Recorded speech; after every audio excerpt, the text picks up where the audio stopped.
Hello दोस्तों, कैसे हैं आप सब। उम्मीद करता हूँ सब ठीक ही होगा। दोस्तों, आज हम जिस देश की सैर पर जाने वाले हैं उस देश की बात ही कुछ अलग है। जी हाँ दोस्तों, आज हम जाने वाले हैं मलेशिया की सैर पर। तो दोस्तों, मलेशिया की राजधानी कुआलालंपुर है और सबसे बड़ा शहर भी। मलेशिया का official name federation of Malaysia है। बात की जाए कुल पॉपुलेशन की तो 3 करोड़ 20 लाख है, जो कि वर्ल्ड में 43वें नंबर पर है। इसका क्षेत्रफल 3,29,845 वर्ग किलोमीटर स्क्वायर है, जो कि वर्ल्ड में 66वें स्थान पर है। मलेशिया में कुल 13 कैपिटल है। दोस्तों, मलेशिया का लैंड एरिया ब्रुनेई, इंडोनेशिया और थाईलैंड से मिलता है। दोस्तों, बात की जाए करेंसी की तो इस देश की करेंसी रिंगट है। एक रिंगट 18 इंडियन रुपयों के बराबर होती है। मलेशिया का राष्ट्रीय खेल बैडमिंटन है और राष्ट्रीय पशु चीता है। दोस्तों, आपको यह भी बता दूं कि मलेशिया की 80% आबादी अर्बन एरियाज में व 20% आबादी रूरल एरियाज में रहती है। मलेशिया में 0.3% भाग पर जल है। इस देश के प्रति व्यक्ति औसत आय $14,071 है। इस देश में बाएं तरफ ड्राइविंग की जाती है। दोस्तों, इस देश का राष्ट्रीय धर्म इस्लाम है, लेकिन यहाँ पर धर्म के नाम पर किसी प्रकार का कोई भेदभाव नहीं देखा जाता है। दोस्तों, इस देश का टेलीफोन कोड 60 है। इस देश में 130 से अधिक भाषाएं बोली जाती है। दोस्तों, बात की जाए इस देश में रहने वाले लोगों की तो इनमें 61.3% मुस्लिम, 19.8% बौद्ध, 9.2% ईसाई, 6.3% हिंदू व 1.3% चीनी धर्म के लोग रहते हैं। दोस्तों, इस देश के लोग हंसमुख व विदेशियों का बेहद सम्मान करते हैं। दोस्तों, आपको यह भी बता दूं कि इस देश में कुल जनसंख्या का लगभग 7% भारतीय रहते हैं। दोस्तों, बात की जाए खाने पीने की तो इस देश का प्रसिद्ध डिश चिकन चावल है। दोस्तों, मलेशिया में श्वसन संबंधी रोगी बहुत ही कम मिलते हैं। यहाँ पर 1 लाख लोगों में से केवल 7 श्वसन संबंधी रोगी पाए जाते हैं। मलेशिया एशिया महाद्वीप में स्थित है।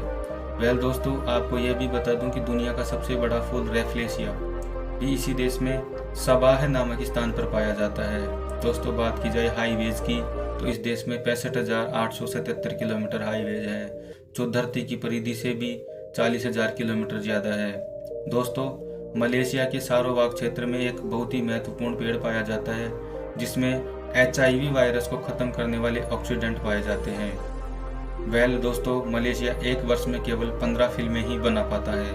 दोस्तों, मलेशिया में इंटरनेट सेवा का उपयोग बहुत ही कम पैमाने पर किया जाता है। मलेशिया में 600 प्रकार की चिड़िया व 140 प्रकार के सांप पाए जाते हैं। इस देश का सबसे ऊंचा टावर कुआलालंपुर टावर है, जो दुनिया का चौथा सबसे ऊंचा टावर है, जिसकी ऊंचाई लगभग 421 मीटर है। दोस्तों, आपको यह भी बता दूं कि दक्षिण पूर्वी एशिया का सबसे पुराना चर्च सेंट जॉन चर्च भी इसी देश में है।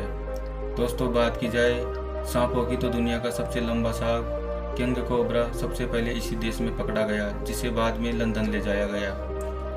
दोस्तों, 1970 से पहले यहाँ की पॉपुलेशन कृषि पर आधारित थी।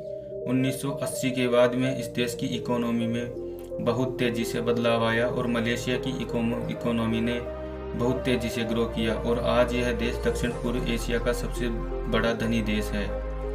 दोस्तों, इस देश के लोग अंक 4 को शुभ नहीं मानते और जब ये अंक 4 लिखते हैं तो 3+1 का यूज करते हैं। दोस्तों, दुनिया के सबसे ज़्यादा किंग कोबरा सांप भी इसी देश में पाए जाते हैं।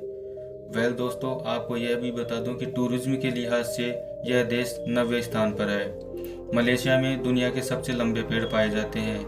यहाँ पेड़ों की ऊंचाई 260 फीट से भी ज़्यादा है। जी हाँ दोस्तों। फ्रेंड्स, मलेशिया में दुनिया का सबसे लंबा गोल आकृति का हाईवे है, जिसकी लंबाई 22 किलोमीटर है। मलेशिया देश नशीले पदार्थों के लिए पूरी दुनिया में माना जाता है। दोस्तों, अगर आप भी मलेशिया जाने की सोच रहे हो तो इन जगहों को मिस मत कीजिएगा। पेनांग हिल, माउंट किनाबालू और मलक्का। दोस्तों, इस देश के बड़े बड़े शॉपिंग मॉल्स, ऊंची ऊंची इमारतें, यहाँ के बीचेज, यहाँ के रेस्टोरेंट्स, पब व यहाँ के हंसमुख स्वभाव के लोग पर्यटकों का मन मोह ही लेते हैं। तो दोस्तों, क्या आप भी मलेशिया जाने की सोच रहे हैं? अगर जाने की सोच रहे हैं तो हमें कमेंट सेक्शन में बताना मत भूलिएगा। थैंक यू दोस्तों, फिर मिलते हैं ऐसी ही किसी मज़ेदार वीडियो के साथ। चैनल को लाइक, सब्सक्राइब व शेयर ज़रूर करें, इससे हमारा मोटिवेशन बढ़ता है।